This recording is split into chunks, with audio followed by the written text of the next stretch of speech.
What up, New York Giant Nation and football fans all over the world? It is your boy Mac the Giants fan here with my guy, the super dope co-host Adam Costas. This is the real deal NFC East Round-Up. Punch that intro.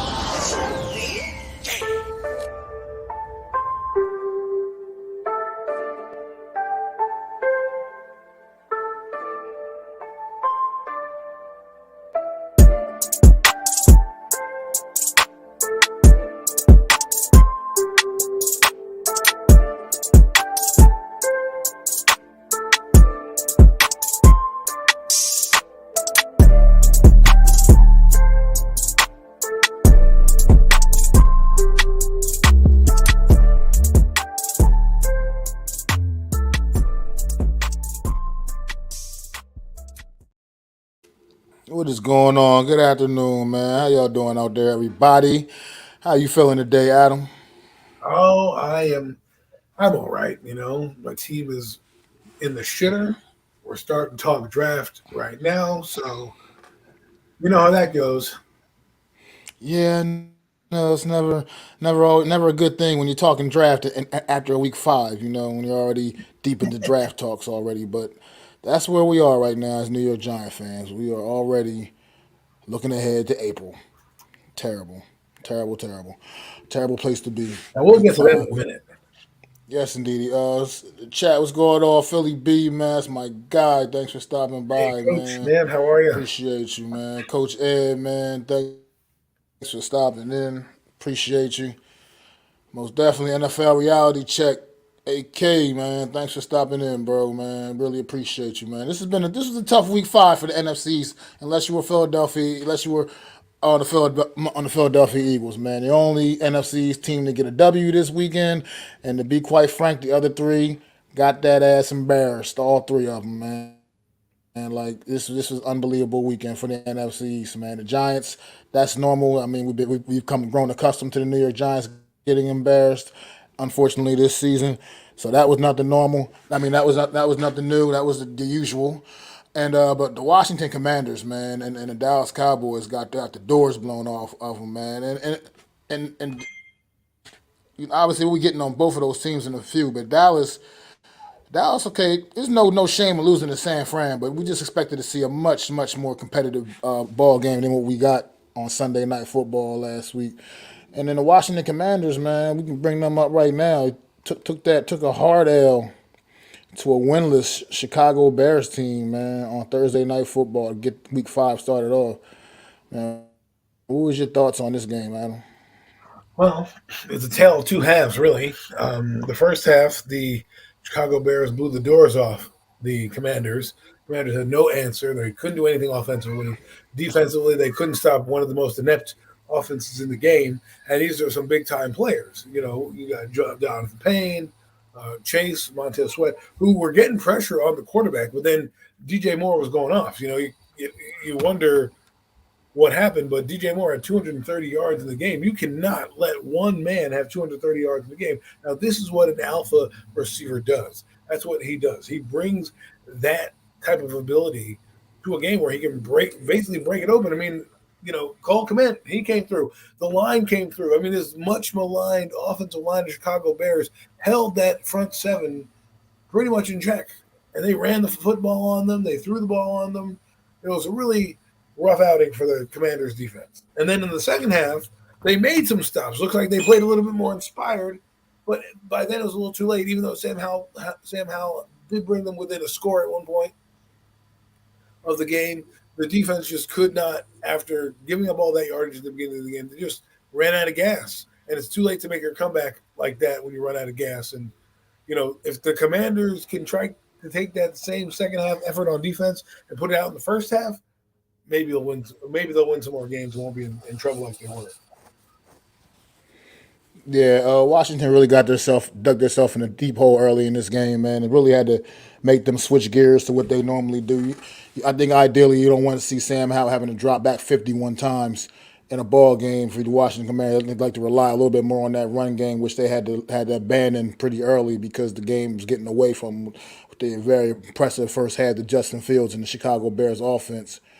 was having. I don't know if the Commanders kind of fell victim in this game to just thinking they could afford to take an opponent lightly. I mean, the Bears were winless coming in here, but at the end of the day, they kind of learned, man. You can't take anything for granted here in this league, man. Third short week, Bears came in, took care of business, and this was just unexpected. Maybe one of the more unexpected turnouts of the weekend. It's not so much that you're like completely stunned that the Bears beat the Commanders, but the way they handled their business, they went in there and beat them down. Down there in Washington, and this was a beat down. I mean, it scored. I mean, 40-20, and they did fight back a little bit in the second half, like you just said, Adam. But it was at that point, it was just too little, too late, man. Chicago Bears had already asserted their will on this game. Justin Fields back-to-back sensational weeks, and maybe the light bulb is finally coming all the way on. Like you said, the addition of DJ Moore, he's finally realizing that he has, like you said, that alpha receiver, man, the guy he can rely on to make some plays in this offense with them. Cole Kmet is starting to look better and better each and every week. I mean, I've noticed it's been a few years for Cole Kmet. Been waiting for him to really, kind of start taking that next step. He's looking like he's becoming taking that next step to becoming one of the higher upper echelon tight ends in this league. Man, we'll see how if that trend continues, but.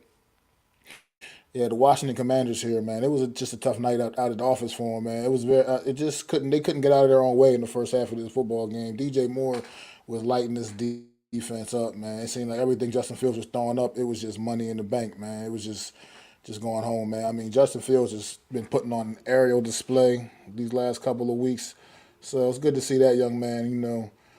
Looking like the quarterback people thought that he was going to be able to be, man. So Chicago Bears get some things in check and can watch out for them. 8 touchdowns in 8 quarters Shortly, man. for Yeah, really impressive stuff. what's his name again? Justin Fields. Fields, yeah. Justin Fields, yeah, really impressive these last couple of weeks he's been. So, like I said, Sam Howell, the one thing I can say positive was, like you said, in the second half, this team did not just put their tail between their legs and bow down, man. They did try to fight back.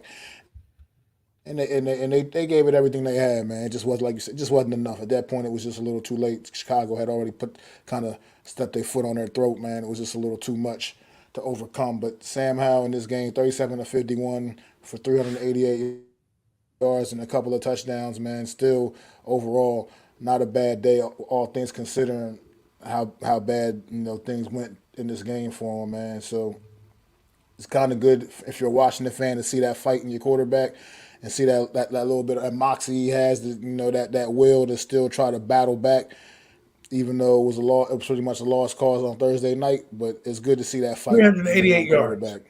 It's good to see that fight in the young quarterback, man. 388 yards for Sam Howell. That's what I'm talking about. I know it was in a loss, but these are the type of things you're seeing. He doesn't get rattled with the hits. That guy was under siege all night. Remember, the Commanders are the highest team in sacks given up in the NFL, 29, right? So they are right there. That kid, yes, he does get himself into sacks, and that throw, that interception, that kind of was a momentum killer for them in the first half. That is a big one, but that's something that you're going to learn, right? Remember, he's only played his sixth game.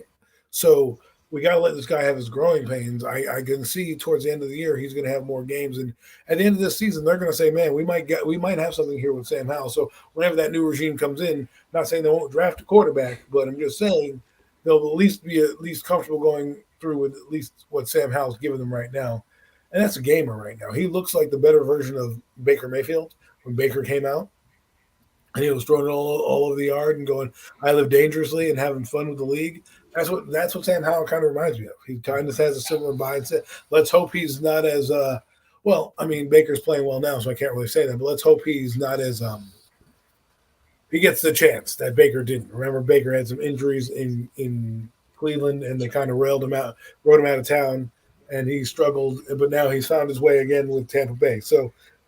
That's the new norm of quarterbacks. We got these small guys, but he was tough, made every throw, and the second half is what you want to see. If he can put those together against these lesser teams, against Atlanta and against the Giants coming up these next two games, they might be in the games to win the games. Now, the defense just got to ratchet it up. Chase Young was in the backfield. He was getting disruption, but Jamon Davis, man. This guy, 1 minute he looks like the steal of the draft. The next minute he looks like he doesn't know what he's doing on the field. I can agree. What's going on, Big Simple man? Stopping in, bro. Appreciate you, man. Washington Commanders right there, man. That's, Big Simple, man. Make sure y'all go check my guy Battle out, of man. battle of the two quarterbacks that we're going to see on Sunday when they go to Atlanta, when they go play the Atlanta Falcons. You'll be able to see Desmond Ritter is coming off a good game, What's, and Sam Howell is coming off a good game. Matter of fact, we can switch gears and go look into that right now, man. How about we do that? Okay. Washington Commanders at Atlanta Falcons on Sunday at 1 o'clock, man. You expect from this matchup? What's going on? No Mets, no Nets, no What? Jets. Well, Thanks for stopping in, bro. I'd like to see both young quarterbacks keep developing. Make it a shootout. Atlanta's 3-2, and the Commanders are 2-3. They should probably be 4-2 or 4-1, but they blew it against the Eagles and they blew it this last week. But Atlanta to me is a sneaky team. They beat a decent Texan team. Remember that Texan team is not bad. They beat them. They came back, and Ritter had a good game.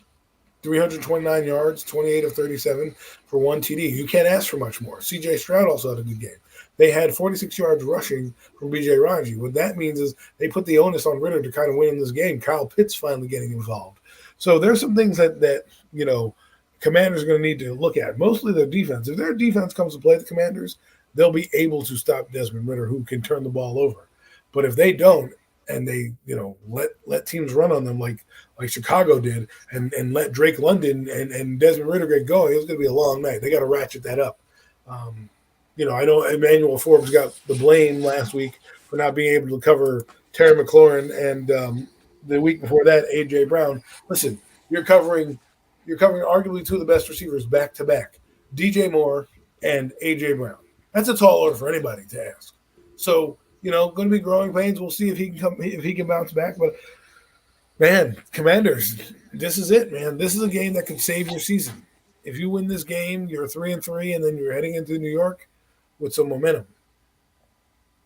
Yeah, I agree. This is a big game for the Washington Commanders, just to try to bounce back, see what they can bounce back coming off of two straight losses on the road against a team in Atlanta that's been, they had their ups and downs so far, but two of the NFL's young quarterbacks, man, second year guys, watch mature right before our eyes, man. But you said something that I think they got to capitalize on the mistakes that Desmond Ritter has shown that he'll make from time to time, man. Those turnovers, he'll throw those interceptions, those errant passes, man, and they got to just figure out a way, dig deep, stop that Atlanta running game. They coming at you with Bijan Robinson as well as Tyler Algier, who they actually split the carries a lot more than I expected. I thought this was going to be the Bijan Robinson showdown there completely in Atlanta, but Tyler Algier is still very much a part of this running game as well, and they throw both of those guys at you. So Washington's going to have to figure out a way to slow that running game down a little bit and keep that under control, keep that in check. Like you said, try to force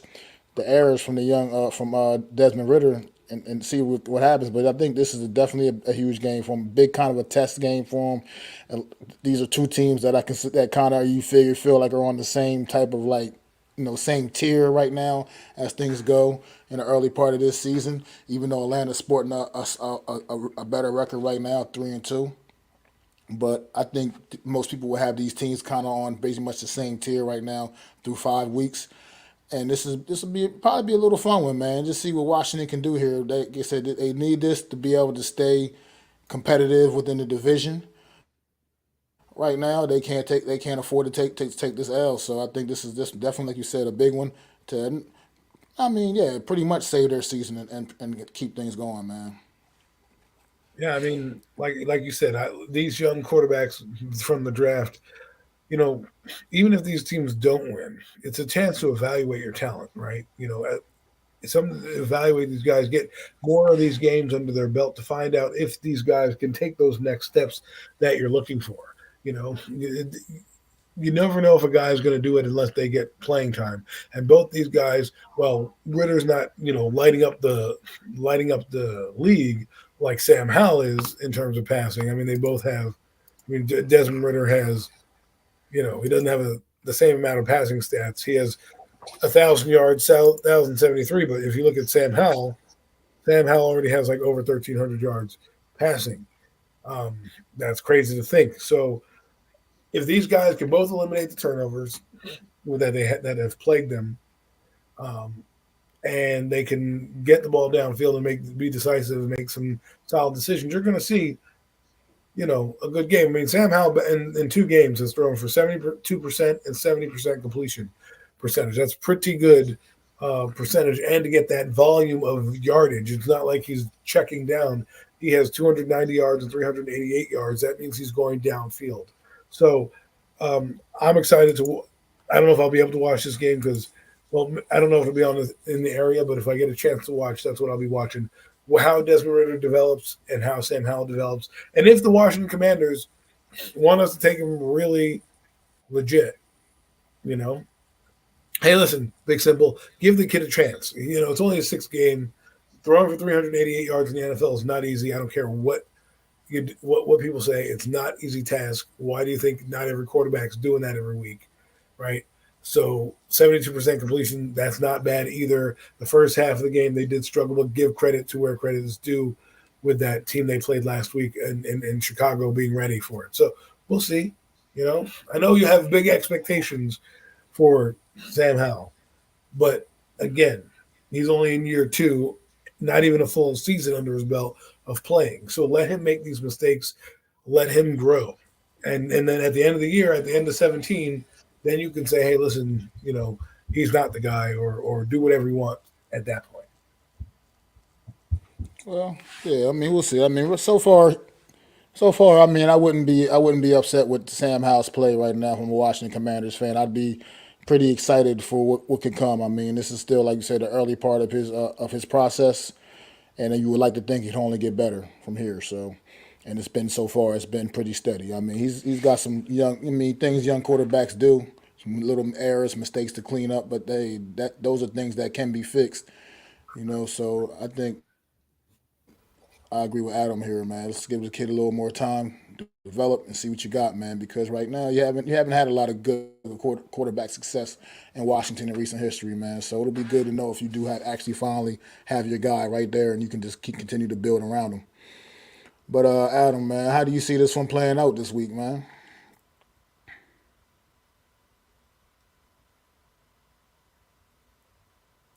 You there? Yeah, I'm here. I'm here. That's the way it's How on. do you how do you see this one playing out? Oh man, it's tough. It's tough. I picked the Commanders last time. I'm gonna pick them again this time just because I think if Ron Rivera doesn't get to these guys, because I heard that he doesn't really talk to his team at halftime. He kind of lets them hype each other up. He's got to be a coach here. He's got to bring the team together and say, listen, you want to start to get to the playoffs and fight for that wild card spot, you're going to need to, you know, win this game. And 3 in a row is a lot to lose in this game. I think they get off the mat here and actually put it together and play a good defensive game. I think you're going to see the Commanders team that played the Eagles, not the Commanders team that played um, the Chicago Bears.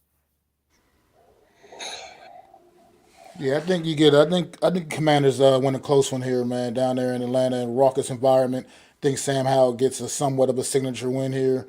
I mean, I know it's the Atlanta Falcons, but at the end of the day, it's still a tough spot to go, Right. tough place to go, coming off of 2 losses, 2 straight back-to-back losses, and the importance of this game for the Washington Commanders. I think they do go down there and get the job done. Really close game. Can't really guess throw a score out there, but I think that it'll be a tight game, well contested game, very competitive, fun one to watch, man. And I look forward to it on Sunday, checking this one out for sure. But let's move on, unless you have any final thoughts on the Washington Commanders. No, just win and get yourself back in a playoff race. Let's get to the next NFC East team that got absolutely humiliated on Sunday.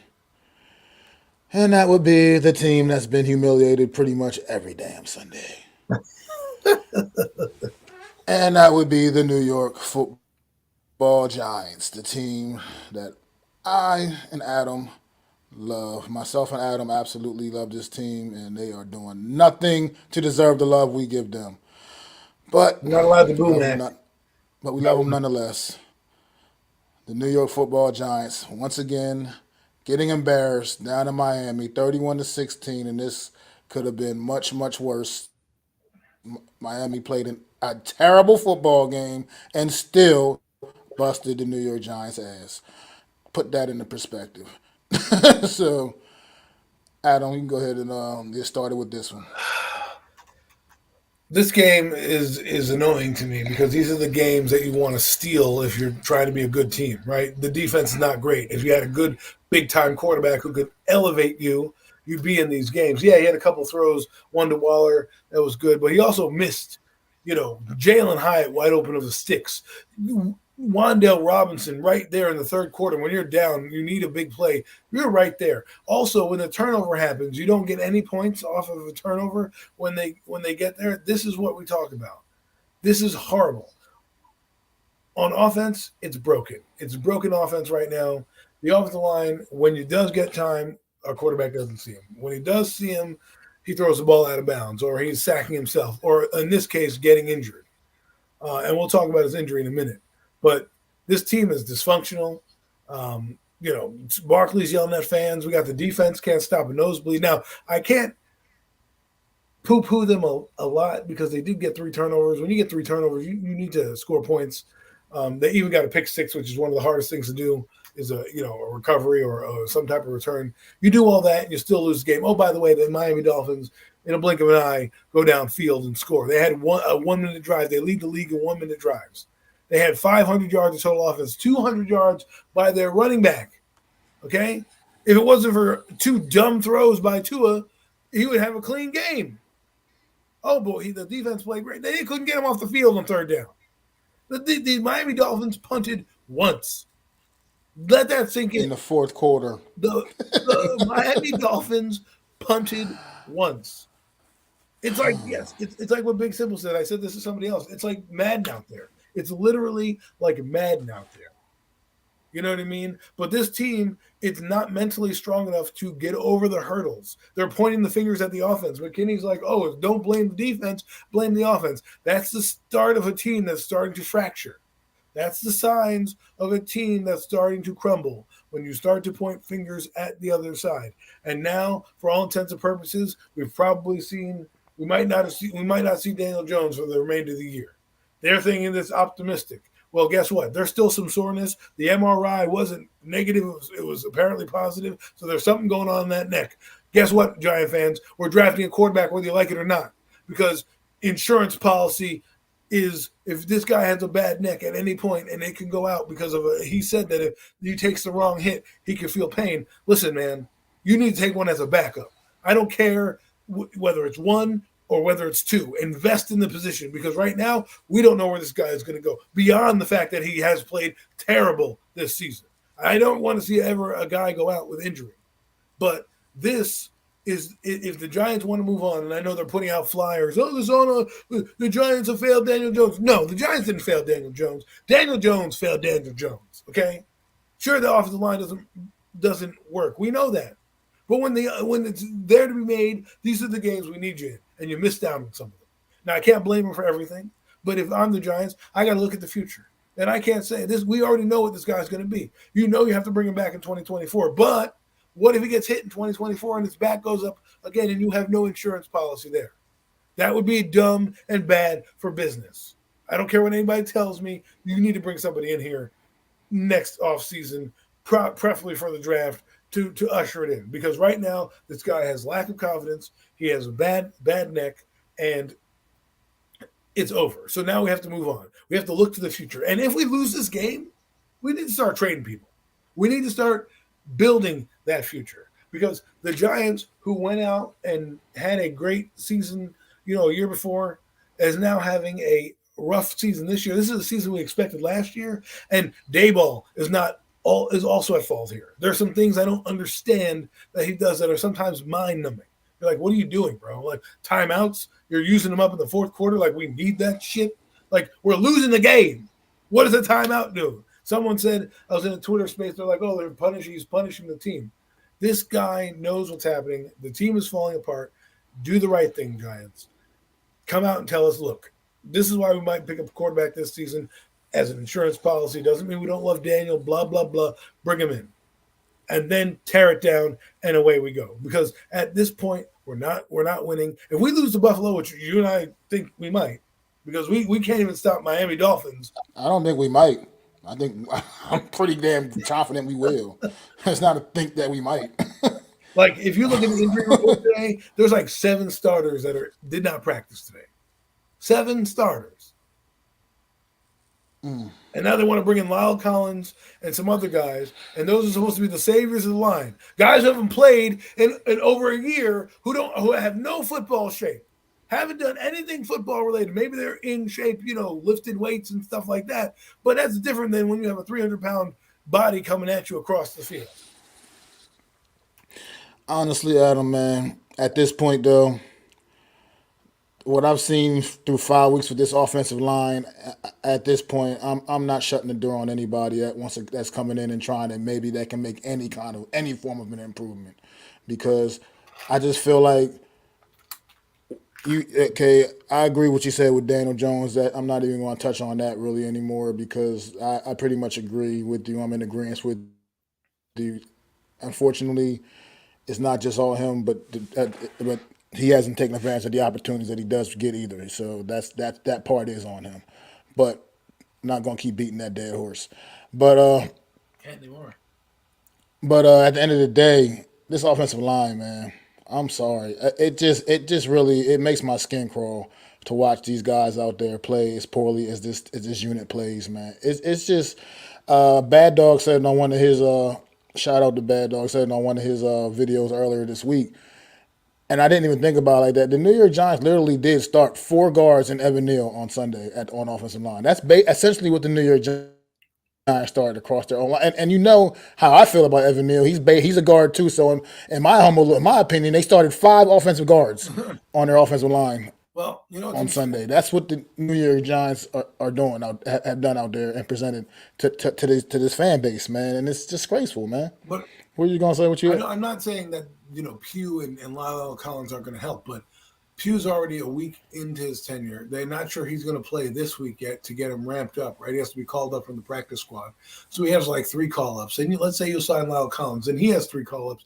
My point is, by the time these guys get fully emaciated in the offense, we're going to be out of it anyway.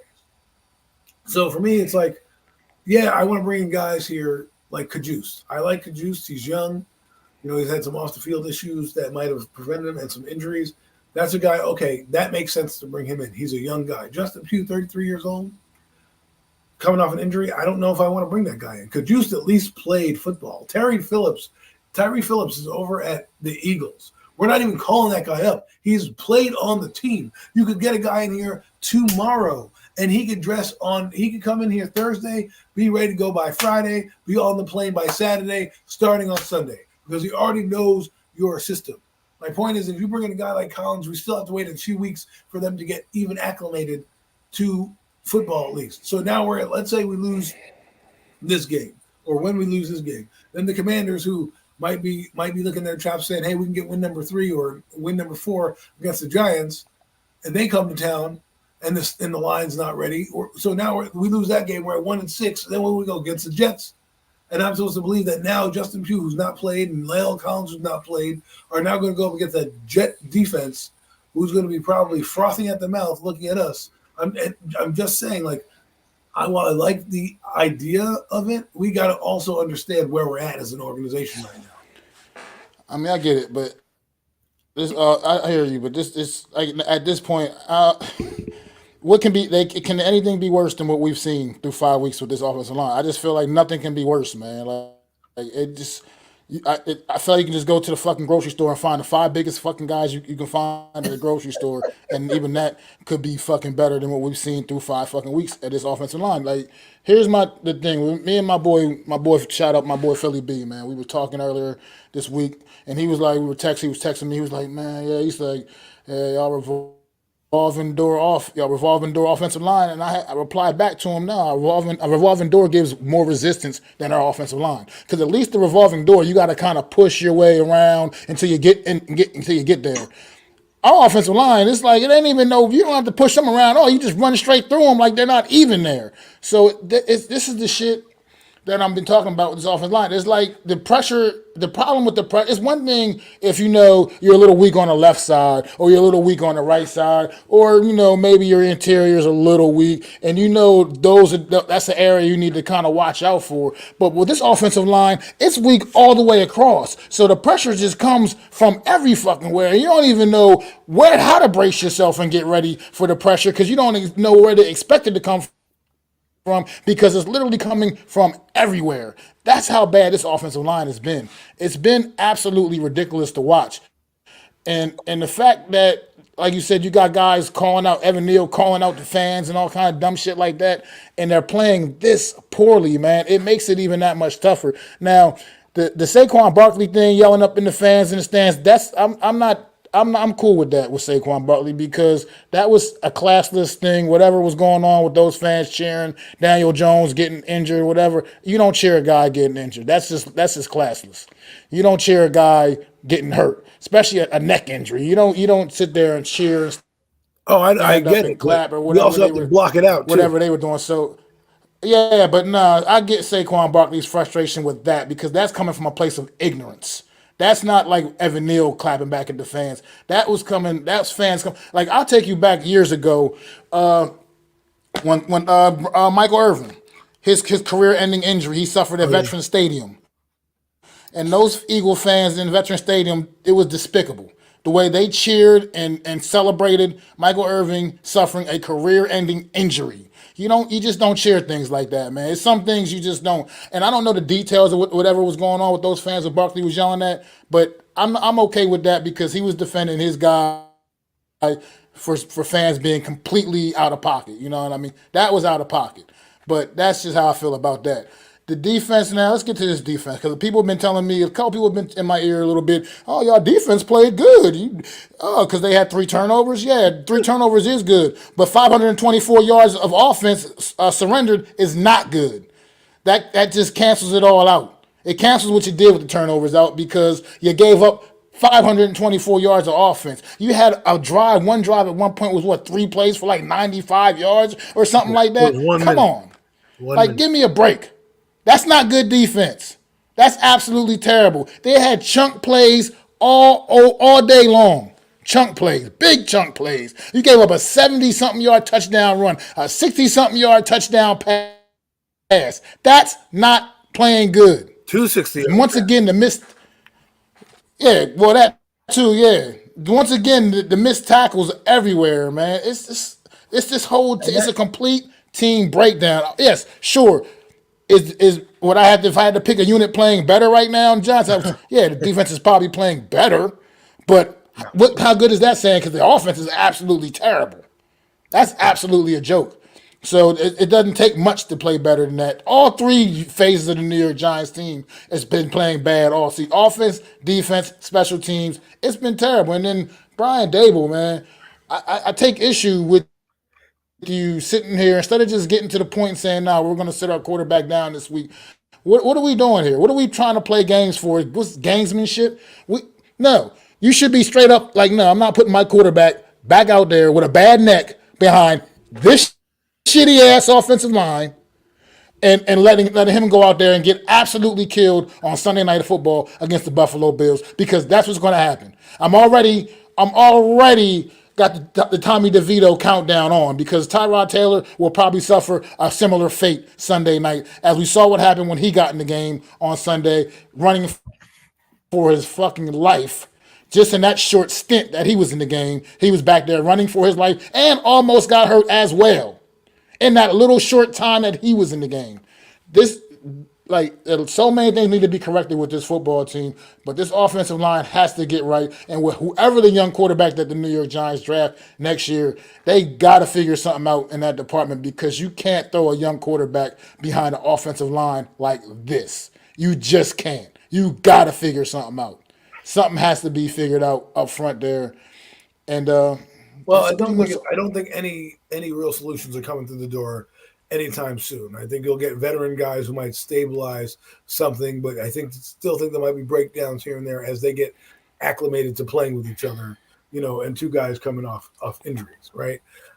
As for the defense, McKinney, how dare you blow an assignment and then point at the offense for, you know, your transgressions? Oh, well, don't look at us. The offense has problems. I mean, you clearly blew the assignment.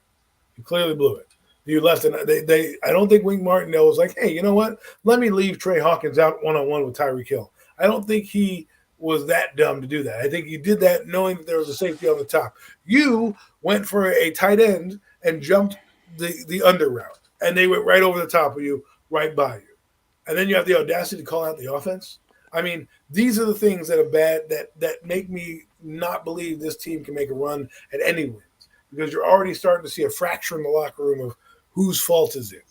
And don't get me started if Tyrod Taylor looks anything good on Sunday, because that'll just open a whole nother can of worms as well. So basically what this team has got to do is maybe some of the 10 captains can maybe have a players-only meeting or something and stand up and say, we're not going to tolerate losing anymore.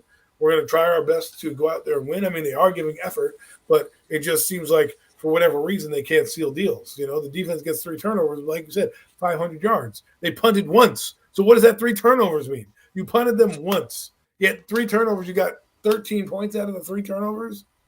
Like, you need, and one of them was on the pick 6.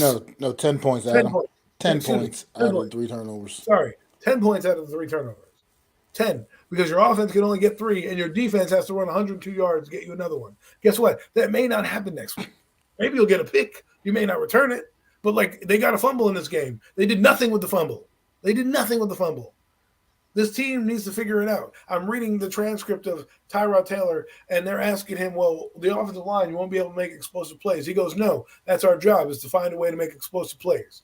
Okay? So what that means is he's going to try to throw the ball downfield regardless of what's in his face or what's not. And let's see if that works, because you never know. Someone might get called for a pass interference. When's the last time you saw the Giants get called for a pass interference? They get called on the defense all the time. And speaking, one last thing about the defense, Isaiah Simmons, can you get off a damn block? They ran right down to your throat. That 76-yard touchdown went right up your ass. Literally, you were the linebacker. That was right there, and they gave the guy the old ole as he ran by. Yeah, in the chat, Afghanistan, baby, oh yeah. Even if he says, even if we had a quarterback who was flat out dynamite, we'd be massively held back by this O-line. I appreciate the opinions of folks who feel DJ has never been it, but the line is unacceptably bad. And I'm on that same kind of fence with you a little bit as well, because I said something similar to this to somebody like earlier in the week, and a coworker I was talking to, as a matter of fact. And I was saying, I said, behind this offensive line, the quarterbacks like, the Josh Allens, the Joe Burrows, and Justin Herberts, the guys we consider the great quarterbacks of this league currently right now, Patrick Mahomes is a whole nother something else.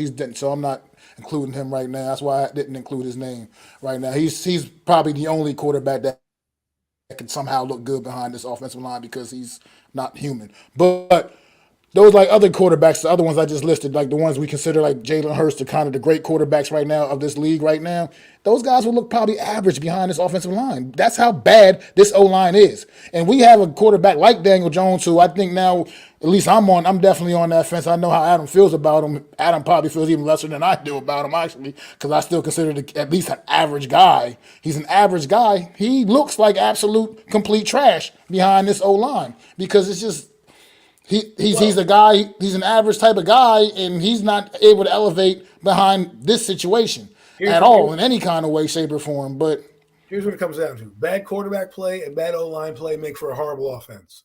Okay? That's essentially what it is. If one was playing better than the other, we could have a semblance of an offense, but they're both playing terrible, so it's hard to kind of, I get the O-line junkies and the Daniel haters, and I'm now at both. I know what a good quarterback is supposed to help the line, as well as a good line is supposed to help the quarterback. It works hand in hand. And so right now, Nobody can play around this. But at this point, my point is it's going to be time to move on, regardless of what we want to do. If we were, not, I don't think we're coming out of this hole. I don't know how many games we're going to win, but I don't think we're going to the playoffs. I mean, there's not many teams that go 1-5 that make the playoffs. You know how many percentage points it is or something like that? It's like 4% chance, a 4% chance of going to the playoffs. And oh, by the way, the injury list, as you see when we lose, is going to get longer and longer and longer. The Giants haven't used any IR spots yet. They haven't put in maybe they should put Andrew Thomas on IR for 4 weeks and say, listen, come back to us at the end of the year instead of saying this day-to-day shit. Instead of doing this competitive advantage shit. You made a point about Brian Dable, and we can move on after this because I know we got other games to talk about. But Brian Dable, who are you trying to fool with the Buffalo Bills? Who are you trying to fool? The guy didn't practice today. You said he had soreness in his back. He even said that if he takes a hit wrong, something could go wrong. What in God's name are you trying to tell me that he's traipsing out there for? Are you insane? Like, I know you don't like the guy. It's clear that you don't like the kid, and that's fine by me. I'm on board with you. But, what happens? What happens when you have this guy out there and he gets hit by this line? But the Bills defense are number 1 in sacks in the league right now, and they're getting a fresh Von Miller. They might have Leonard Floyd and A.J. Epinesa. And you have guards who can't block. Gregory Rousseau. Gregory Rousseau might be back as well. You have a couple of those guys. Our whole line can't block. We can't block the 27th ranked defense in the league. And now you want me to believe we're going to block the team that has the most sacks in the league? Oh no! By the way, they played a heck of a game against the Jacksonville Jaguars. That defense, they came in and AJ Espinosa came in and made plays. Guys continue to make plays. They just couldn't get over the hump offensively to that Jacksonville defense. Give them credit. Well, we don't have that defense. And Josh Allen. This is a game where Josh Allen can probably throw 2 turnovers and they still win the football game. But don't tell me you're going to put him out there. That's what Tua did. Just tell us Tyrod's starting. That's it. Why do we have to play these games? You're not Bill Parcells. You're not Bill Belichick. You don't need he's got an ankle. He's got a knee. We got that with Joe Judge. We don't need that with you. Just be yourself. Say, yo, man, guy's going to take a rest. Even if he were healthy and he could play, I'm giving them the time off to heal up and get his mental psyche ready. Almost like a benching. Almost like, hey, man, you've played terribly. Let's give you a rest. See if we get some of these guys healthy for you, and then we can bring you back, right? That's what you should do. That would be the smart idea. You telling me that you want to traipse him out there against Buffalo tells me all I need to know about you and how you feel about this kid. Yeah, I mean, to me, here's where I'm at with it. It would be absolutely irresponsible to put Daniel Jones out on that field on Sunday night against this Buffalo Bills defense behind this disgrace of an offensive line.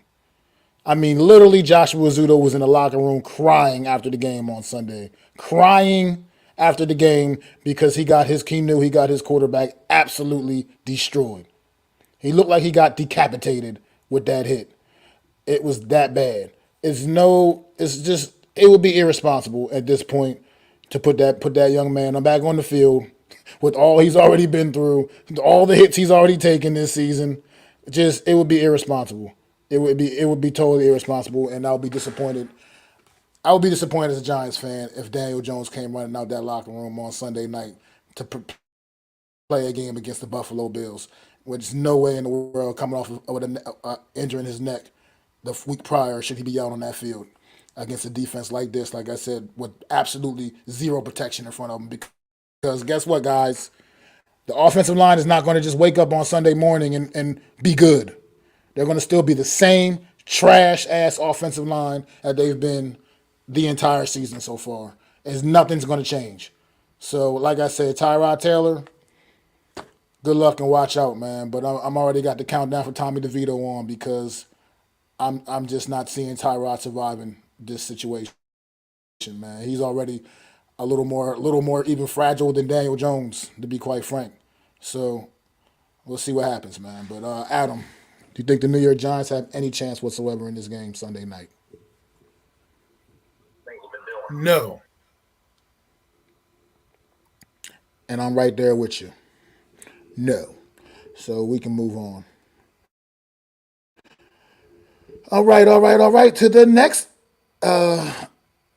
team, the only team to get a victory on Sunday in the NFC East, man. The Philadelphia Eagles, the undefeated Philadelphia Eagles, sitting at the top of the division, 5-0, looking like they are poised to repeat, be the first repeat winner in almost 20 years in the NFC East, man. So, Like the anniversary of them winning back to back. So and they were the last team to do it. Yeah, the Philadelphia Eagles. Also, and that's they will be doing it this year as well. it. Certainly appears that way. What you feel about this game, Adam? It's another good game, by the Eagles, Jalen Hurst, the feisty Rams they're not a great team, but they're probably trying to fight for a wild card spot. AJ Brown went off again. Jalen Hurst was the leading rusher. They need to get Smith back in the game a little bit more because he had 70 yards. Like, you need to keep that guy in the game. I mean, he is explosive. But when you have Jalen Hurts running for 15, 42 yards and throwing for 300 yards, and he had a touchdown rushing and a touchdown passing, that's the Eagles for you. They just keep cranking out the wins. And the Rams are a good team. They're a formidable team. It's not like they didn't put up some yardage. They weren't great, but they did what they had to do. And what the difference is sacks allowed and punts allowed. The Eagles punted once. The Rams punted 4 times. That's 4 possessions that you've given up. And they only had 1 turnover, but that doesn't matter because the Eagles know how to win without playing at the cleanest of games. And this is what we talk about when winning teams. They do play San Francisco this season. They play them after the Jets. So this Jet game that they play, it's the Eagles. Their schedule goes. Actually, no. Excuse me. They don't play San Fran next week. They play the Jets, Miami, the Commanders, Cowboys, the Chiefs, and then December 3rd they play San Francisco. That could be probably for the division, the conference home bye week. Whoever wins that game, but I think the Eagles we have to give them credit where credit's due. They're winning. They're a good team. They're the defending champs. And I don't know who's going to knock them off, to be honest with you. I don't even know if San Francisco is going to knock them off. That's how good they are. San Francisco is arguably the best team in the conference, but the Eagles just find ways to win. And then on the other end, their defense is coming to play. I mean, they only gave up 14 points to a Rams team that's, competent. You know what I mean? They're not a bad Rams team by any means, but, they put up 31 against Seattle. They scored some points against the 49ers. So, you got to give credit where credit's due. They stopped the run. They didn't give up a 100-yard rusher. Jalen Carter is an absolute beast. And that's about it. Puka Nacua didn't have a game, but Cooper Kupp came back and had one. So I can't really say anything bad about this team. I mean, it's hard. I hate to say it because of the freaking Eagles. No, I mean, look, it is what it is. They're, like I said, keep finding ways to win football games, and like I said, it might not be pretty, but it's amounting to victories. And they are sitting here at 5-0, and they are very much a good football team. No matter how you feel about it, you just got to keep it real, man. This is a good football team. They find ways to win. Like I said, they're winning ugly a little bit, but they get the job done. I mean, Jalen Hurts had a big day, 25 of 38, 303 yards, a touchdown. He did have an interception, but he also got it done on the ground, 15 carries for 72 yards and a touch. So on the ground, so Jalen Hurts led him in rushing this week, but overall, 159 yards on the ground. That's once again another solid effort on the ground. And this team can run the football really well, and then Jalen Hurts can get it done with his arm when needed be. I mean, 200-yard receivers in this game. AJ Brown, 6 catches for 127 yards.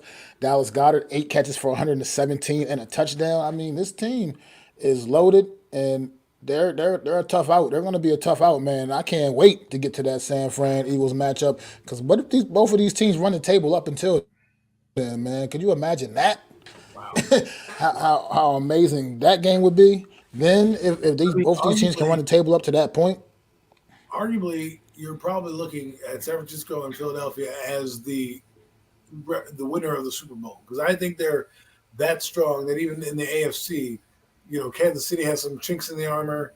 There's no real dominant team in the AFC that we're looking at. I mean, the Bills might be that team, but we don't know.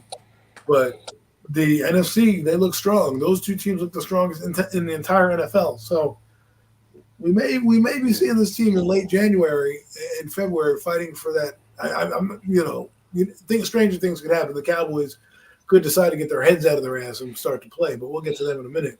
But the Eagles, man, and you know the worst part about the Eagles is right now is we still haven't seen them play their perfect game. We still haven't seen them play like this No, that's perfect, exactly it. and they still win. Not at all. And you got to think Yeah, that but 5 weeks in. Go ahead. go ahead. I'm sorry. I was gonna No, say like five when their weeks in. backs are against the wall a little bit, they get it. They find ways to get it done, man. But it's just like they're just. It's not even like they're hitting adversity. They're just winning, and you're just like it's not. I don't want to say it's pretty, but I feel like last year they were winning and they're blowing people out. Now they're just winning, and we have nothing to criticize them about except that they're not blowing the teams out, but they're just winning. They're finding a way, whether it's an interception here, a sack there, fumble there, defense giving up 14 points. I mean, they're coming together quietly, and this is why it's scary to me because I think this team on paper is better than last year's team. They just haven't played to their capability yet, to me. And I think once they figure it out, it's over. Yeah, I mean, yeah, I agree. Like I said, the fact that you said this team hasn't put that like perfect game out, and they're sitting here at 5-0. It's scary to think with this team's full capabilities truly are. I agree. I think this team is better than the team a year ago. I mean, because I mean last year they won and it was a lot of style points, but and that looks flashy, fun for the fans. I guess a little more fun for the fans. But at the end of the day, I like when you can go out there and show that you can win early, win by a certain your will, man. Like late in the football game and getting it done, like and shutting that door on your opponent. That's what this Philadelphia Eagles team has been doing all through these first 5 weeks of the season, man. Against everybody I think they've played against. I mean, everybody they played against thus far has kind of gave them that little bit of a scare of a possibility of, oh, is this team going to beat the Eagles? But the Eagles seem to keep slamming. Other than that Tampa Bay game, they kind of handled that. But they slammed the door. But this team slams the door. Definitely has been slamming the door on their opponents, man, and especially in the fourth quarter when they need to get it done, when there's a play that needs to be made, this team is making those plays. and this game was the one where their defense really, I think, came out and really helped. I mean, Hassan Reddick had a couple sacks. Jalen Carter looked good. You're starting to see their defense start to come alive, and that's when this team is going to be really scary when they start to get more and more turnovers. Right? They didn't have a turnover last week. I don't think, at least no interceptions by Matthew Stafford or anything like that. So once they start to get those interceptions and they start to click again, this team is going to be like they're already a tough out. They're like the Rubik's cube of the NFL right now. They're just hard to figure out. But at the end of the day, they're always challenging and they always seem to stump you on how they win things. What's going on, Wells, man? Thanks for stopping in, bro. Appreciate you, man. Yeah, but yeah, this game was actually pretty fun. Saw most of this game. This was a really good competitive, hard fought game. These two teams were going at it. It was a point in time in this game where I thought the Rams were going to pull off the upset, but like I said, the Eagles slammed that door, man, late in the game and I handled. think they Cooper do it Cup on came back purpose. for the Rams. I mean, I want to shout. I mean, I know this NFC show, but shout out Cooper Cup coming back in his first game back, first action back this season. Eight catches for 118 yards, and with Puka adding 7 catches and 71 yards, the Rams got like a little dynamic duo right there at the receiver position going forward as well. So watch out for the Rams the rest of the way, man. Who knows? They might be fighting for one of those wild card spots later on when we get to the later part of this season, man. So keep Rams one of those fun teams. Keep an eye on. But Eagles, like you said, they got the Jets coming up this Sunday, man. What do you expect from this game? It's interesting because I don't think the Jets really have much of a chance, but I think their best chance is to give it to their running backs and kind of let the game be dictated that way. Defensively, it's going to be fun to watch to see what the Jet defense can do to this Eagle offense. Because if they can force turnovers, I mean, granted, it's not the Denver Broncos. I get it. I understand. And they're not going to, they had to get up in that game against Denver to win it, right? But if they can come to play a little bit, the Jet defense, and keep the game close, maybe they can steal one here. I'm not saying they will. I think the Eagles are going to somehow find a way to win. Zach Wilson's not a Hall of Famer by any means, and I think they will have him make turnovers and things like that. But if you're a Jet fan, you got to think maybe if Zach plays just enough and takes what the defense gives him, and the running backs go off, and the defense can force a couple turnovers, you never know. I mean, they have a championship level defense, and they forced a turnover last week. They closed out the game for the Jets last week. They helped get the ball back for the Jets. Obviously, I know the Jets have lost a couple linemen and things like that, but this is not the game the Jets are really looking to win. But they need to put a good showing out there to believe that maybe they can rattle off a couple towards the end of the year and get 7 or 8 wins and make a season that was terrible more salvageable. The Jets series, like you said, this is such a weird team, the Jets, because like you said, championship level defense and a very problematic offense. It's just offense that also just is kind of, I wouldn't call it quite as broken as the New York Giants offense, but it's pretty bad as well. And it's unfortunate the Aaron Rodgers injury, how it's derailed this New York Jets season with the high expectations they had. But I think their best plan would be to come out and try to establish that run, try to establish some kind of a ground game, and just kind of try to get the Eagles on their heels, man. Because I don't think they're going to be able to come out and rely on Zach Wilson throwing the ball all over the yard against this Philadelphia Eagle defense. And then hopefully their defense also can just can rattle Jalen Hurts just enough to maybe throw him off his game a little bit, man. But The only again, thing, AJ Brown and company are just that's ooh, also no easy task out there to try to defend. Sauce I mean, I Gardner. know you got Sauce Gardner. I know you got Sauce Gardner out there, but they got multiple weapons that can hurt you in the passing game. So including their running backs out of the backfield. So You think it's it's a gonna trap this is game? a tough ask for anybody. You think it's a You think? trap game? They play Miami the next week. Nah, I mean it could be. But I just think the Jets don't have nearly enough offense to keep up with the Philadelphia Eagles. I think that's just the difference in this game. Because obviously we know the Jets can do defensively, and they're going to get their stops and probably force a turnover maybe or two. But I just think when it comes down to it, it's like what I was talking about prior. We were talking about how the Eagles won the game again this past Sunday. When it gets down like to the fourth quarter, the Eagles just find a way to close that door, man, and that just shows you the signs of a great football team, a team that just knows what it takes to win and knows what they got to do to get the job done, and they get it done. And I just think I think the Jets just can't keep up offensively, and I think this is going to be a little too much for them when it's all. I can see the game being another close competitive game, and from a standpoint just because the Jets defense is that good. But I just think they won't have enough to be able to make that clutch score when it counts. Whereas the Eagles, I think, are capable of doing just that. I mean, like I said, they can beat you in a multitude of ways. They have weapons all over the place. They got top 5 players at almost every key position on offense, bro.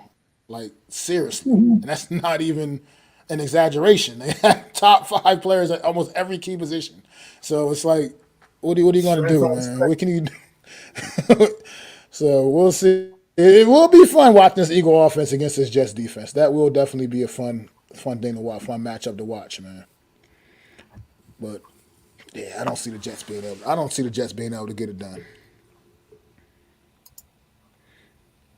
Yeah, I agree, Simple. It is there. That's why I was saying you try to get some kind of a similar to the run game. Brees Hall, throw some Dalvin Cook in there. Where's the use up with the uses of Dalvin Cook in this Jets offense? I thought what was the point of signing him if you're going to bring him in to pretty much barely use him? I don't know. I don't get it, but I'm not in y'all meetings and y'all practices, whatever the hell's going on. But like, when are we going to start seeing a little bit more of him? I'm Brees Hall. Like I said, get these guys going, and that's probably your best chance you got is to try to establish a good strong run game because that is still the Eagles' one semi weak point, and it's not even as weak as it was a season ago. For instance, they're definitely better at defending the run than they were a season ago, but it's still not what you would consider their strong point defensively. So you got to try to get that established, man. and get it done, man.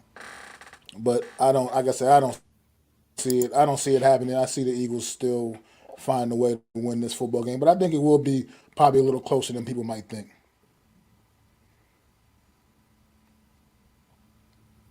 We'll see. We'll see. I mean, I don't know, man. I mean, the Jets, if they force turnovers are a great equalizer in the game. Unless you're the Giants, of course, then it doesn't really matter if you get turnovers because, hey, we're the Giants or inept at offense. But this team, they need, in order for, I don't know how they're going to block up Jalen Carter and all those guys with the banged up offensive line that the Jets have. I don't know. But if they can figure it out a little bit and they can make the game simple for Zach where he doesn't have to win everything and give the ball to Brees Hall and let Brees Hall, Carter, and Dalvin Cook kind of get going, then maybe they have a shot. Like the only reason I think it might be a trap game is if the Eagles, who came off a win against the Rams, and are looking at the Jets saying, hey, they're kind of like a similar team. We don't need to worry about them. Let's worry about Miami that just railroaded the Giants. How are we going to stop them? And it's human nature to think that, right? I mean, this team's not 0-4. They have a couple wins. They played hard against Kansas City, so you can't really take them that lightly. But if you do come into the Meadowlands and you think that you're a little bit inferior, that could play into keeping the game close because then the Jets, they do have some swagger on that defense. They do score on that defense, and they do have special teams that is pretty good with Xavier Gibson that can also keep them in the game. So I agree, man. I definitely agree with you, Adam, man. But with that said, like I said, I think the Eagles do still go move on to 6-0. But it'll probably be a fun one to watch just because of how good this Jets defense is. Like you said, they'll always Jets defense will make pretty much most of their games keep most of their games pretty interesting as far as that's how competitive, talented that defensive unit is. Yeah, the pass rush is insane. absolutely. And now we got one more NFC East team that decided to go out there on Sunday and absolutely get embarrassed. In a huge Sunday night matchup, we had the Dallas Cowboys visiting the San Francisco 49ers, and this was a big game. Huge game. I mean, for a couple different reasons, and obviously it doesn't technically mean that much on the season right now as things stand. But at the end of the day, if you're a Dallas Cowboys fan or just a part of that team, this was a game that you really really wanted to go out there and make a statement. And the Cowboys made a statement for all the wrong reasons in this one here, going out there and getting trashed 42-10. Man, Adam, how you feel about this one, brother?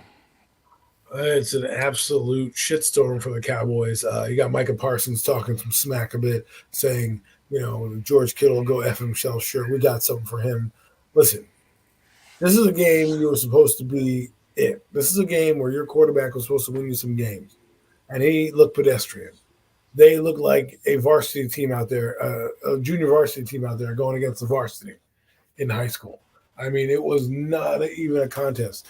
And can we not say that Brock Purdy is not good anymore? He's a pretty good quarterback. Okay, he does what they have him to ask. He makes plays all over the field quietly, I might ask, and they win games. Defensively, they are phenomenal over there on that defensive side of the ball. San Francisco is probably, if the Eagles are 1A, they're 1B. They're right up there that close. They can do anything. The tight end came to life this game, George Kittle.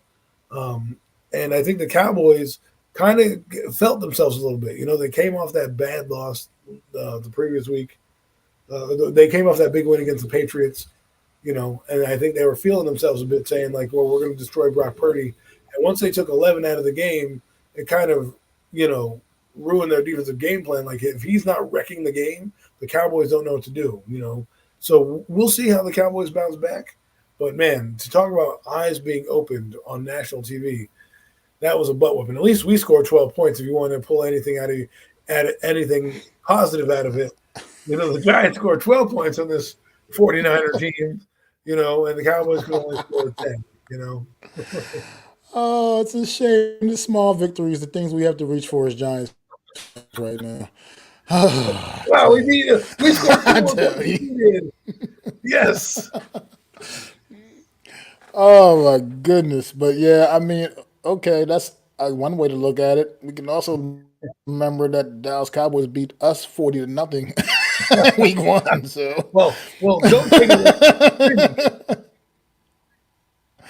me. but the, this Dallas team, man, they needed to go out there and I had picked them to win this game. I thought they were going to be up big time for this game. I thought they were going to be hyped, be on fire. I thought this was going to be like, yeah, Dallas is going to go out there and show what they made of, and show that they are amongst like, truly amongst like on that same level with the Eagles, 49ers, and they did absolutely the opposite of that, and they proved that they are very much still a notch below those two football teams in the NFC, man. I think as things are going right now, you still probably have to consider the Dallas Cowboys the third best in the conference.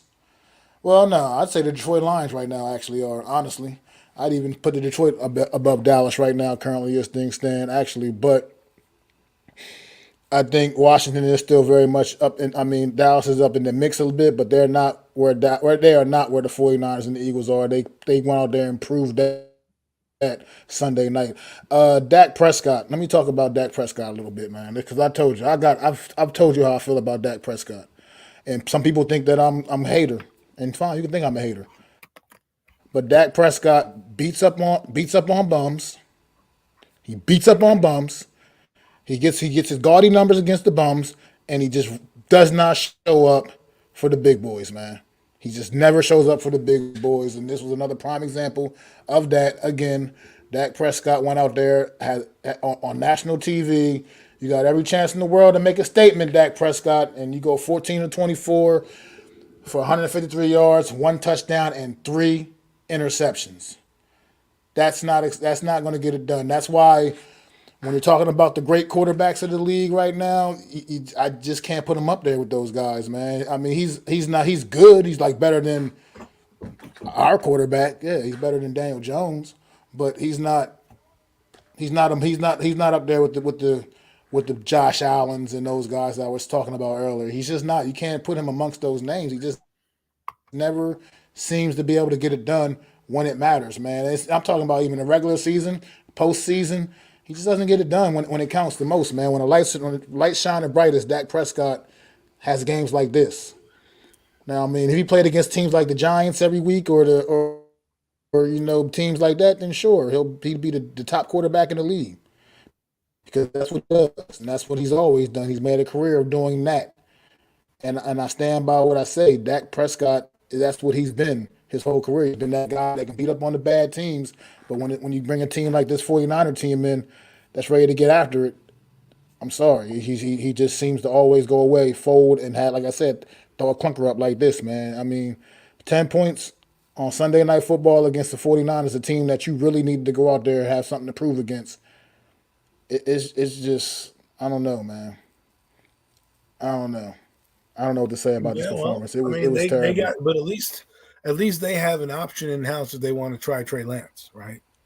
Like they traded for Trey Lance to be in the system. I don't know if that's going to be their guy, but a friend of mine texted me. He's like, I'm over Dak Prescott. I'm like, listen, you traded for a guy. You have a guy there that if your season was going south, I'd want to see him in there, but you're still in it. They're still somehow going to bounce back, and they may not beat the Chargers this week, but they definitely will at least be in the conversation, and they might be angry.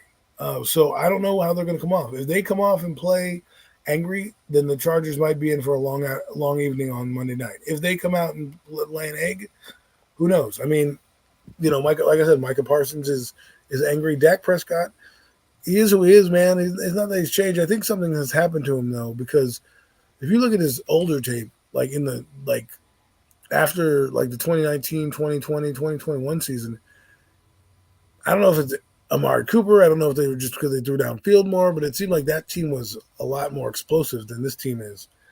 And I think that's what they're lacking right now is the explosive plays that they need. And he's just not – I don't know what he's looking at. Maybe he needs glasses and laser eye surgery.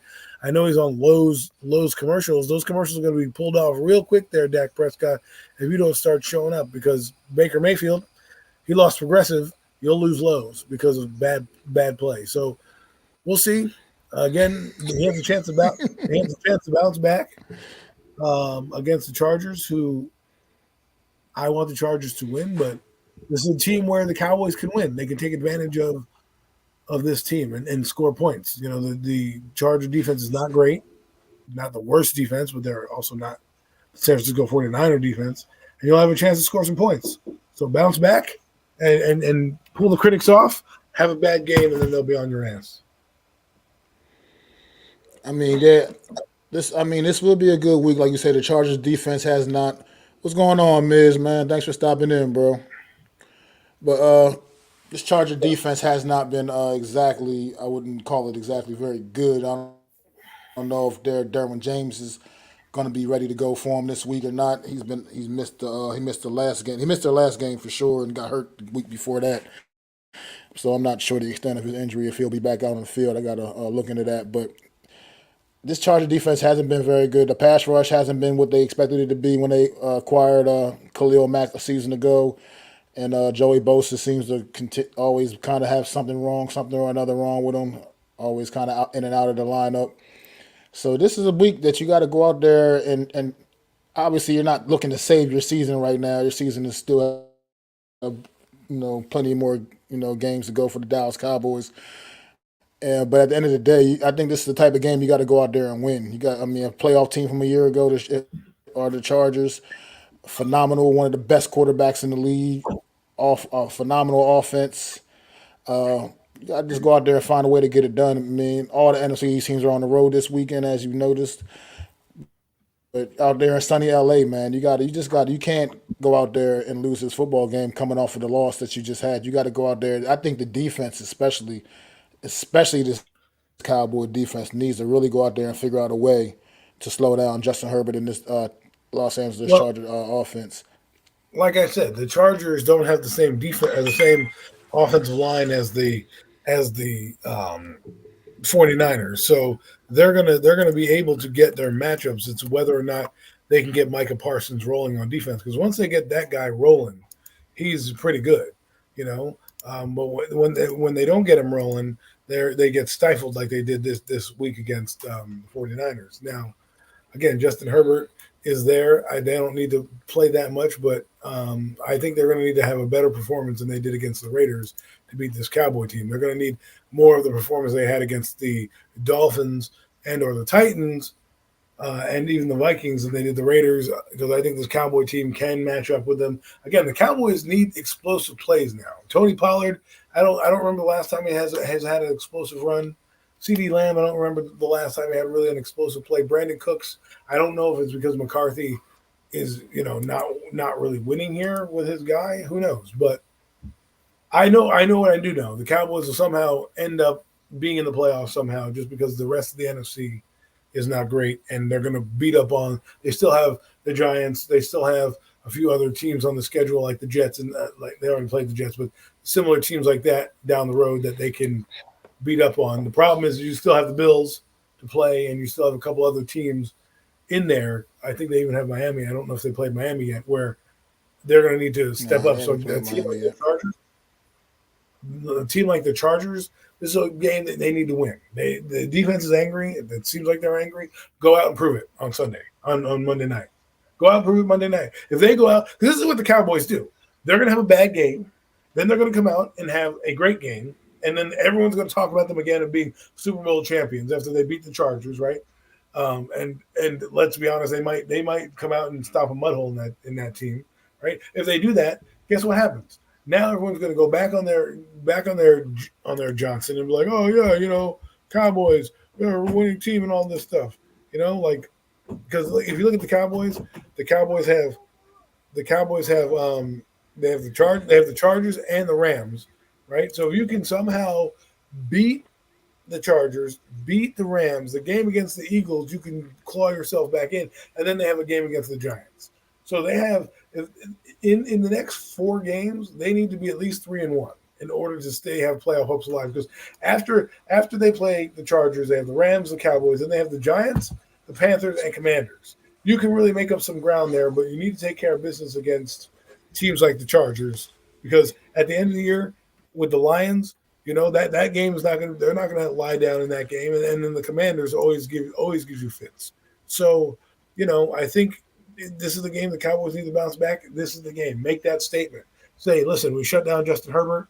We shut down this offense. Because if you look at what beat the Chargers in game one against Miami was that pass rush of Miami. They sacked the quarterback, they got around, and they stifled that offense. If you can get Micah Parsons going, like I said, get DeMarcus Lawrence going and put up a better showing, you're probably going to walk away with a win here.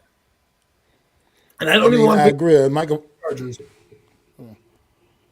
I mean, I agree. Michael Parsons and the company need to get it going. I mean, one sack against Brock Purdy last week, that's not going to get it done. And I think this defense is really, really been hearing it all week from the media and from just fans, whatever in general, social media, whatever they're into, whatever they do.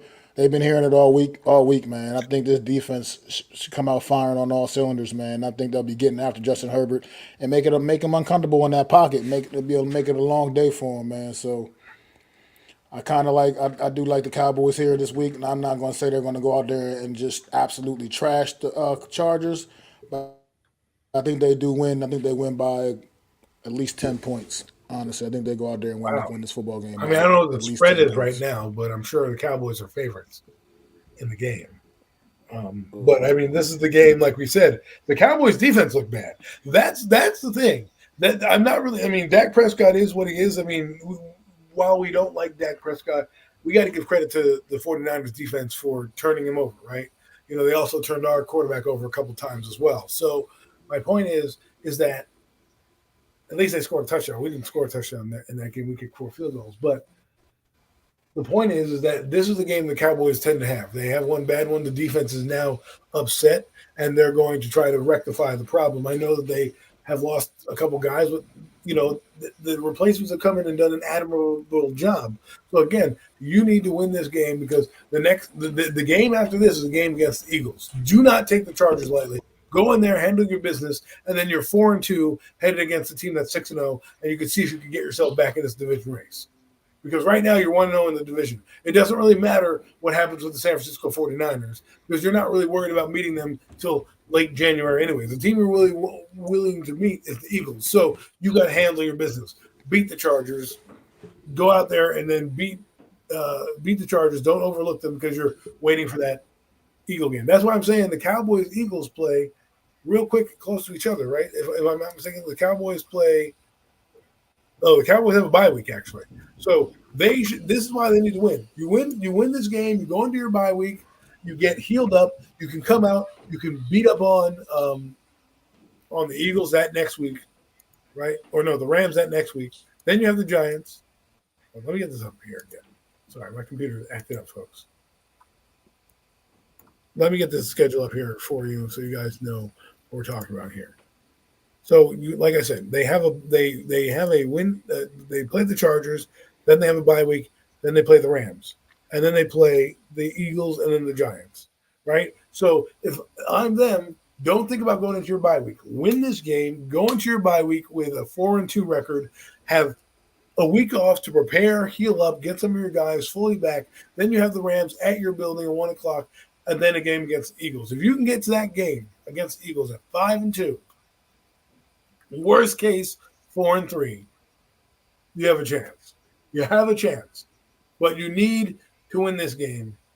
And I think you're right, Mac. I think the Cowboys defense is Dan Quinn's gonna have those boys rallied and ready to go. Yeah, man, he has to, man. And it's like you said, I think just right now, based off what you're watching the Eagles do, because like you said, it's not even really about San Fran, because right now you got to worry more about your division, period. You know that starts first there. You know that's your first step is within the division, and just even the Eagles right now sitting at 5-0. Right now you're 2 games behind a very good football team. They're not gonna make it easy for you to catch up, and making up that 2-game gap against a team that's good is not gonna be an easy task, man. So you're already in a hole right now as it is. Put yourself in a hole right now, losing these 2 games the way you have. To the Cardinals, especially the fact that you lost one of your losses. Okay, no shame losing to the 49ers. No shame at all losing to the 49ers. How great that football team is. But the fact that one of the other L's to the Arizona Cardinals, it's not a good look, man. It's not a good That look could be the based off loss. of how important. Yeah, what you gonna say? That could be the loss that puts them out of like the top seed or something like that. That loss. Absolutely. We, Absolutely. we could be That circling was an that. inexcusable loss. Right. And you might circle that loss on the calendar if they're tied and they're stuck with the same record as, let's say, the Eagles or something like that.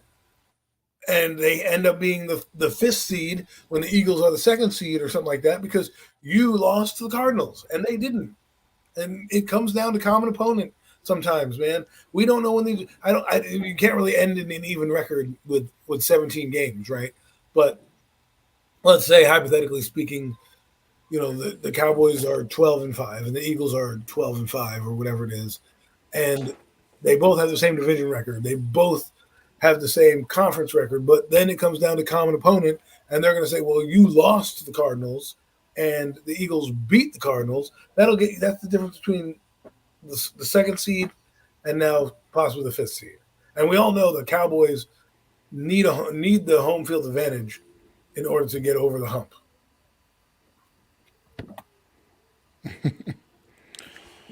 But yeah, so yeah, these games are critical, getting critical now for these teams like the Dallas Cowboys coming down. I mean, especially like I said, what San Fran and the Eagles are doing. I mean, that's looking like the clear cut 1 and 2 in the conference. And then, like I said, Detroit's nothing to sneeze at. The Detroit Lions are nothing to sneeze at, folks. They can go out there and play with the best of them. It looks like as well, man. That team is. You said that, Dallas plays Detroit too. You said right? If I'm not.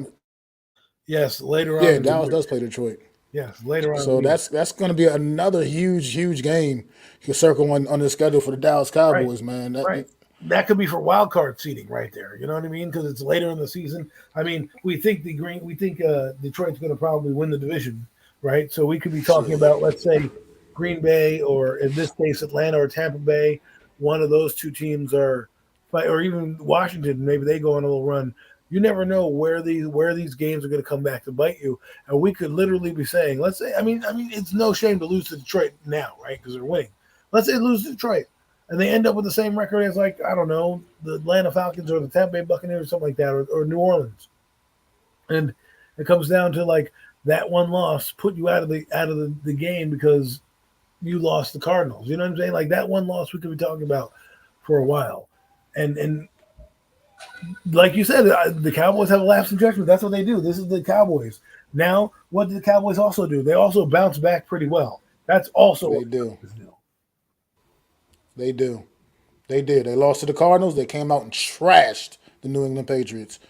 I'm not saying they're going to do the trash the Chargers quite the same way, but I do think they come out and have a good response against the Chargers, and they definitely win this game. I think they definitely win this football game. They just need. They just can't afford to drop another one right now. They just got to figure it out, and they got to get it done because they have to stay competitive in the NFC with the Eagles and the 49ers and the Detroit Lions of the world. They got to get it done. And the sneaky good teams in the NFC, like I said, the teams like the Rams, like you were saying, the Atlanta Falcons, some of these teams that are a little bit better than maybe expected. It's it's a little more interesting, man. It's the parity of the league year to year, man. Some of these teams, come out. Like I said, I thought the Rams were going to be one of the worst teams in football this year. I was way wrong about that. This team is looking like they're trying to make something happen this season, man. So just never know. The teams, right? Giants we thought would do well. Rams thought would do poorly. The Rams are doing pretty well, and the Giants are doing poorly. So Yeah, and the Giants. Whew, the Giants. I just don't know, man. Like I said, it pains me. I'm mad because I got to now once again sit up on Sunday night and watch what's most likely to be another embarrassment. I mean, we are the biggest underdogs of the week. The New York Giants. What are we down by? What are we the underdog this week? What's our number? Last week's like 14. Minus 14. Oh my God! 2 touchdowns again on the road against the Buffalo Bills. A 2-touchdown underdog to the Buffalo Bills. Weren't we a favorite against Seattle at one point? I think we were like a 2-point favorite against Seattle. I think, and we lost by double digits. We saw how that worked out as well. Now Vegas is bailing on us. Wouldn't you, bro? But look, I don't know, man. I don't even know if that game's going to be that competitive. Honestly, I just see an angry Buffalo Bills team coming in there, and I see Josh Allen just firing the ball all over the yard. Oh boy, it's going to be another long night, and turning into an early morning. That's what's making me mad. It'd be one thing if I had these late nights New York Giants, and you were knowing how early I gotta go to work in the morning, and y'all were winning football games or at least looking competitive and giving me something to be proud about. But you're not. These damn primetime games have been terrible. They've been absolutely terrible. Like every single one of them, all of them thus far, Wait, and we wait, still wait. got one more left after this one. But you get to Still got watch one them. more left. You get to watch them in their rush uniforms. That's it. Their color rush. Oh, They're coming out in the color rush this week. The old New York Giants helmets are going on, so at least you'll have that. Will they rise to the occasion, or will they be like Dave Brown and the Giants, the way I know the Giants? Will they be the Mac-led Giants? It's going to be interesting. And I know, we've talked about the Rams, and this is kind of finishing up the last few minutes of the show. But this team they've got a lot of dysfunction going on, and the reason why I don't know if they can win is because they just look like they don't care sometimes. And yeah. I know that we play Zach Wilson and some of these booty quarterbacks, but when you watch Washington, they're still fighting to the end of the game. You watch the Jets, they're still fighting to the end of the game. Our team is like, well, turnovers, but penalties, but like they're just it's I don't. Someone said it best. You never see you never think you've seen every loss till you've seen every loss. And until this season, I thought I'd seen everything. Nope, I still haven't seen it. It's just so much. This team's such a travesty, and it's tough. I'm in these spaces listening to the fan base and taking the pulse of the team, and it's if we do happen to hit rock bottom and get a top 10 pick, you need to move on, and you need to just rebuild it and say this is where we landed. We grossly miscalculated, and let's redo it. And I know that ownership loves Daniel. If I'm the Giants, regardless of how you feel about the guy, as an insurance policy, I told somebody this morning it would be bad business in a affluent draft of quarterbacks coming out this year. It would be bad business to not choose one in some of the premium rounds. Okay. I know that, people may not want Daniel gone here, and, maybe to compromise with John Mara because they're saying, I don't want a first round guy, whatever. And they compromise and you get a second round guy. Do not walk away from this class and not draft one and be sitting there in 2 years when let's say you get rid of Daniel Jones, or you're moving on from Daniel, and you have no backup plan, and you have nothing in the reserve to kind of just check out to see. Because if we have a bad record, we're not going to be good in 2024 anyways. So what does it matter at that point?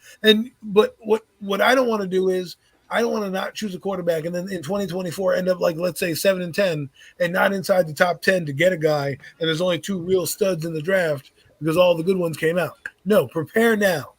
Bring in a guy now if you guys are losing. And I don't think the Giants win more than, I don't know, I'm going to say there's 3 games left in October with the Bills, the Commanders, and the Jets. I say the Giants go 1-2. I think they pick up a win somewhere here between the Jets and Commanders. I think that they'll have one of those teams will give them enough turnovers that they'll luck themselves into a victory. Well, you're a little more optimistic than I am on that one, Jeff. I mean, I'm sorry, Adam. I don't know because I just don't see it with this football team. I just don't. I don't. I see no desire to do anything correct. It's just a shit show. Well, Every quickly, time I look at it, it hurts my heart to watch this football team because in my 30 plus years of being a fan, I personally have never seen it look as bad as it looks right now. It's just despicable. one last thing. Do you think Yeah. they make any trades before the trade deadline to exit some of these players, or you think they're going to stand firm and try to fix I'd, this? I'd start shopping Xavier McKinney around right now. I'd be shopping him around right now and seeing if anybody wants to take him off our hands because at this point he's running his mouth. His play on the field is not matching what his potential or what he was expected to be. I just start shopping him around and seeing what you can maybe get from this guy for this guy. Problem is, what he's in a contract year though, if I'm not mistaken. Yeah. So I guess people aren't going to necessarily jump out the window to get him when they know they can probably pick him up in free agency anyway after the season. But I just try to figure something out. I mean, you got to start trying to figure out a way to make this team better and get some maybe give Bill some more draft capital. And I agree with what you said about the quarterback situation. It would be able to not draft one of these quarterbacks in this upcoming draft. It's just gonna be full of such good quarterbacks. And you gotta take one of them. You're gonna have to grab one of those top guys as well at the top end of the draft. You got to use a premium pick on one of these guys, like you said, and like you said, have that plan for the future because like we said, it's not to be keep beating a dead horse. Daniel Jones is not going to be is not the long term solution here in New And York. he's injured Maybe now. that He's got a kid bad neck. can maybe he can go and get his career jump started somewhere else. Maybe get away from all of this, but he's not recovering here in New York. His career is not going to recover here. He's going to have to if he wants to be successful, have any chance of being successful. It's going to have to be somewhere else, man. Maybe his career takes that path of like Geno Smith, where it just might be 8 years or so into his career, 8 9 years in, and the light bulb finally comes on a little bit, and he looks a little more competent. But it's not going to happen here in New York, folks. So he just got to he just got to hang it up on that. I mean, well, he's definitely on the hook for him for next year for sure. So he'll still be very much a part of this team next year. But after that, you gotta be ready to move completely on, man. Clean getaway, and like you said, whoever we draft, and like you said, whoever we do draft, you're gonna have to bring in and make that very much an open competition, very much an open competition. It cannot just come in and say this is Daniel's job for another year just because he's here. Right. That can't be the case. So you know, we'll see, man. We will see how things play out. Like I said, it's depressing when you're talking about draft stuff and off-season business, and it's only week 6. That's kind of not the way we saw the Well, one season in going. five, you Well, have a not 4% chance of making the I didn't playoffs. see the season. Yeah. 4% chance. I don't know if you know what Yeah. that means. That's a 94% chance of you not making the playoffs. Okay, making the playoffs is 4%. 96% is the ratio you not make the playoffs at 1 in 5.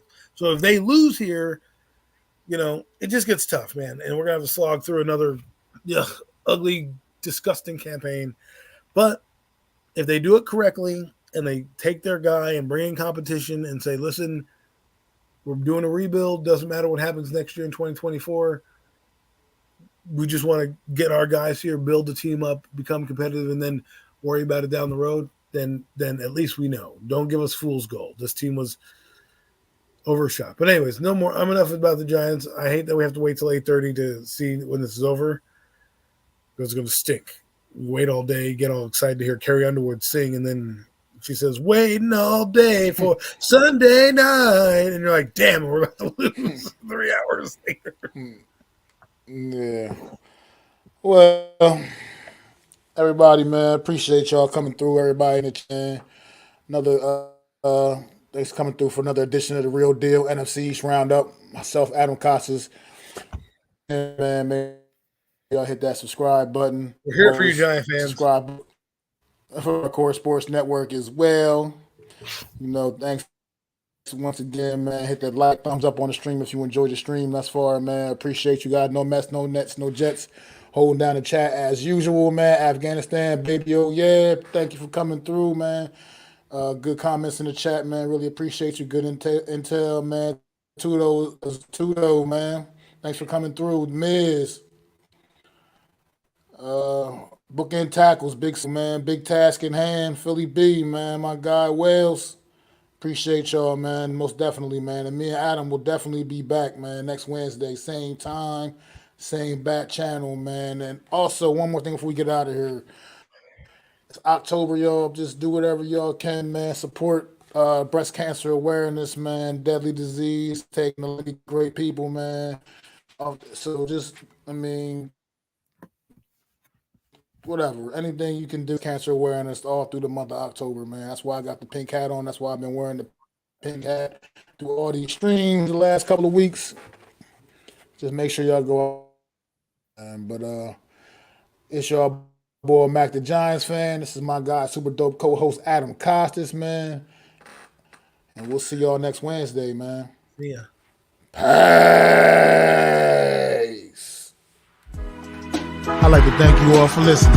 If you was feeling this, please take time to subscribe and smack them likes. Feel free to drop a comment. Let me know what you think. Don't forget to ring that bell so you know when I'm dropping new content. It's your boy, Mac the Giants fan. You can find me on Twitter, YouTube, and Facebook at Mac the Giants fan. That's MacDa Giants fan.